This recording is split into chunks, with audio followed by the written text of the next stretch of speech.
ভাগকে সাধারণত আমরা বাম দিক থেকে করি, ডান দিক থেকে কেন করি না? এই প্রশ্নটি প্রাইমারি ভাইভাতে একটা ক্যান্ডিডেটকে ধরা হয়েছিল, জিজ্ঞাসা করা হয়েছিল আর কি। তো আসলে বাম দিক থেকে আমরা ভাগ করি, ডান দিক থেকে কেন করি না? আসলে কি করা যায়? রেজাল্ট কি একই আসবে? কিংবা যদি রেজাল্ট একই আসে তাহলে আমরা কেন করি না? আসুন এই সমস্ত প্রশ্নের উত্তর একটু খুঁজবার চেষ্টা করব। আসলে কোনো রকেট সায়েন্স এখানে নেই, খুব সাধারণ একটা ব্যাপার। এই আমি একটা সংখ্যা নিয়েছি ৬,৮২৪, একে ২ দিয়ে ভাগ করেছি। ৩ দুগুণে ৬, তারপরে আমি ৮টাকে নামিয়েছি ৪ দুগুণ ৮, তারপরে ২ রইল, ২কে নামিয়েছি ২ ওকে ২, ৪কে শেষে নামিয়েছি ৪ দুগুণ ৮। আসলে আমি ভাগফল পেলাম ৩,৪১২। কেমন? আচ্ছা, এবারে এটা বাম দিক থেকে করা নিয়ম। যদি ডান দিকে কীভাবে আসলে এই অঙ্কটা আমরা করতে পারি যদি একটু দেখে নিই। আচ্ছা, এই ৬,৮২৪ এই একই সংখ্যাটাকে আবার নিয়েছি আমি এবং ২ দিয়ে ভাগ করব, আর ডান দিক থেকে করবো এবার। আসলে এই ৬,৮২৪ এই সংখ্যাটাকে যদি আমি স্থানীয় মান হিসাবে ধরি তাহলে কি হয়? এই ৪, এটা এককের ঘরে ৪, তার মানে এই ৪-এর মান কিন্তু ৪। এই যে ২, এই ২টা কিন্তু দশকের ঘরে রয়েছে, সুতরাং এর মান কিন্তু ২০। এটা শতকের ঘরে রয়েছে, এর মান কিন্তু ৮০০। এটা হাজারের ঘরে রয়েছে, এর মান কিন্তু স্থানীয় মান ৬,০০০। তাহলে আমি যদি একে ভাগ করতে থাকি, এই ২কে দিয়ে যদি এই ৪কে ভাগ করি তাহলে আমি ২ পাবো ভাগফল। এবার এই ২কে দিয়ে যদি এই ২কে ভাগ করি, অর্থাৎ এই কিন্তু শুধু মাত্র ২ নয়, এই কিন্তু ২০। সুতরাং এই ২কে দিয়ে যদি ২০কে ভাগ করি আমরা পেলাম কিন্তু ১০। এটা মিলে গেল, রইল ৮। এই ৮কে যদি আমি এখানে নামাই সেটা ৮০০ হচ্ছে, কারণ ৮-এর স্থানীয় মান এখানে ৮০০। ৮০০কে যদি ২ দিয়ে ভাগ করি আমরা পাবো ৪০০। আবার এই ৬-এর মান আমরা জানি ৬,০০০। এই ৬,০০০কে যদি আমরা ২ দ্বারা ভাগ করি আমরা আসলে পাবো ৩,০০০।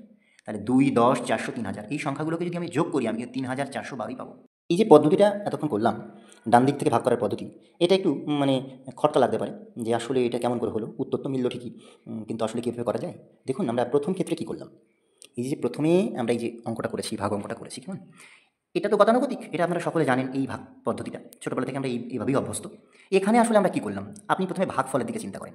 ৩,৪১২। আচ্ছা, এই ৩,৪১২কে আমি যদি একক, দশক, শতক, হাজার এই স্থানীয় মানের বিস্তার করে এটা একটু লেখার চেষ্টা করি, আমি কি এভাবে লিখতে পারি না? আসলে এই যে এটা একক, একক মানে এই ২টা এককের ঘরে আছে মানে এর মান শুধুমাত্র ২। একটা দশকের ঘরে আছে মানে এর মান ১০। ৪টা শতকের ঘরে আছে মানে এর মান ৪০০। ৩টা হাজারের ঘরে আছে মানে এটা ৩,০০০। তবেই না গিয়ে আপনার ৩,৪১২। আমি ৩,৪১২কে এভাবে ভেঙে ভেঙে লিখতে পারি, কেমন? স্থানীয় মানের বিস্তার অনুসারে।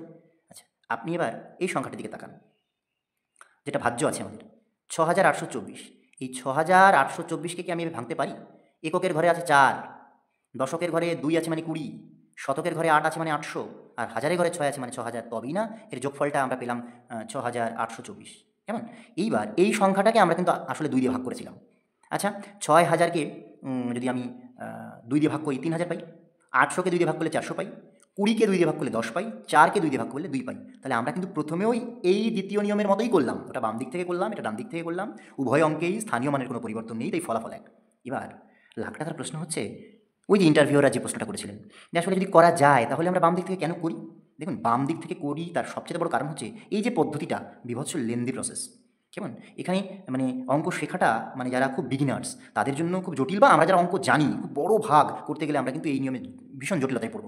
এই উভয় অঙ্ক দুটির ক্ষেত্রে আমরা দেখলাম যে বাম দিক থেকে ভাগ পদ্ধতি অথবা ডান দিক থেকে ভাগ পদ্ধতি এটা কিন্তু মিলে গেল। অর্থাৎ এখানে কিন্তু কোনো রকমের রিমাইন্ডার বা ভাগশেষ থাকেনি। যদি ভাগশেষ থাকতো কোনো একটা অঙ্কে, আমরা করতে গিয়ে দেখলাম যে ভাগ শেষ রয়েছে, সেখানে কিন্তু আমরা দশমিক দিয়ে সেই অঙ্কটাকে আমরা মীমাংসা করি, তাই না? সেই ক্ষেত্রে কিন্তু এই ডান দিক থেকে এই ভাগ পদ্ধতিটা জটিল হবে। অঙ্ক হবে না তা বলছি না, হবে, তবে বেশ জটিল আকার ধারণ করবে। আবার ধরুন কোনো একটা অঙ্কে আমরা আসলে রিপিটেড সিরিজ পেলাম, কি আমরা যে পৌনঃপৌনিকের সহযোগে যে অঙ্কগুলো করি, ধরুন এই যে আমি একটা সংখ্যা লিখেছি ১,০০০কে আমি ৩ দিয়ে ভাগ করার চেষ্টা করেছি এখানে, তাহলে আসলে আমি উত্তরটা এরকম পাবো ৩৩৩.৩৩33, এভাবে ৩ বার করে রিপিটেড সিরিজ আসবে, কেমন? এটাকে বলা হয় রেকারিং ডেসিমেল। তো এই অঙ্কগুলোকে আমরা মীমাংসা করার জন্য এই দশমিকের পরে দুটো ঘর নিয়ে তার মাথায় একটা পৌনঃপৌনিক দিই এবং বলে দিই যে আসলে ৩33.33 হচ্ছে এর উত্তর। তো এই ধরনের অঙ্কগুলো আমরা যখন করবো, এই যে আমি এখানে লিখেছি এই ৩33 মানে এটা পরিষ্কার, ধরুন এটা একটা টাকা, তাহলে ৩33 টাকা মানে আপনি বুঝতেই পারছেন যে এটা এককের ঘরে মানে এর মান ৩, এটা দশকের ঘরে মানে ৩০, এটা শতকের ঘরে মানে ৩০০। ধরুন আপনার কাছে তাহলে এই টাকাটা রয়েছে ৩33 টাকা আছে এবং কিছু খুচরা পয়সাও রয়েছে, কীরকম? মানে দশমিকের পরে যাবে যেটা, সেটা হচ্ছে 0.33 পয়সা। কেমন? এইবার প্রশ্নটা হচ্ছে এই যে প্রথম ৩, তাহলে একে যদি আমি অ্যাকচুয়ালি এলোব্রেট করি, এর মান কত? এর মান হচ্ছে, একে আমরা বলি ৩ দশাংশ, একে বলবো ৩ শতাংশ। যদি আর একটা ৩ এরকম থাকে এরপরে তাকে বলবো ৩ সহস্রাংশ। আর একটা ৩ যদি থাকে এখানে আমরা বলবো তাকে ৩ অযুতাংশ। তাহলে দেখো এই যে বিষয়গুলো, হ্যাঁ, যে আসলে এই যে দশাংশটা কি, 3 টাকাকে যদি আমি 10 ভাগে ভাগ করি, আমি যে টাকাটা পাচ্ছি আসলে সেটাকেই বলা হয় 3 দশাংশ। মানে 10 টাকার মানে 3 টাকাকে 10টা ভাগ করলে, হ্যাঁ, আসলে যে সেখান থেকে 3টে টুকরো আমি হাতে তুলে নিলে যা পাবো। তাহলে এখানে আমি পাবো হচ্ছে 33 পয়সা। কেমন? মানে এই 3 এর মান হচ্ছে 33 পয়সা। এবার এই 33 পয়সাকে যদি আমি 100 ভাগে ভাগ করি, আমি যা পাবো সেটা হচ্ছে এই পয়সাটা মানে 3 পয়সা। আবার এই 3 পয়সাকে যদি আমি 1000 দিয়ে মানে 3 পয়সাটাকে 1000টা টুকরা করি, মানে কত ছোট হবে বুঝতে পারছো? তাহলে আমি আসলে পাবো এক মানে সহস্রাংশ। তাহলে এই অঙ্কগুলো যখন আমরা ডান দিকের ভাগ পদ্ধতিতে করব না, তখন কিন্তু এটা ভয়ঙ্কর আমরা বিপদের মধ্যে পড়ব। তাই করা যাবে না আমি বলছি না, করা নিশ্চয়ই যাবে। তবে এটা বড্ড সহজতর।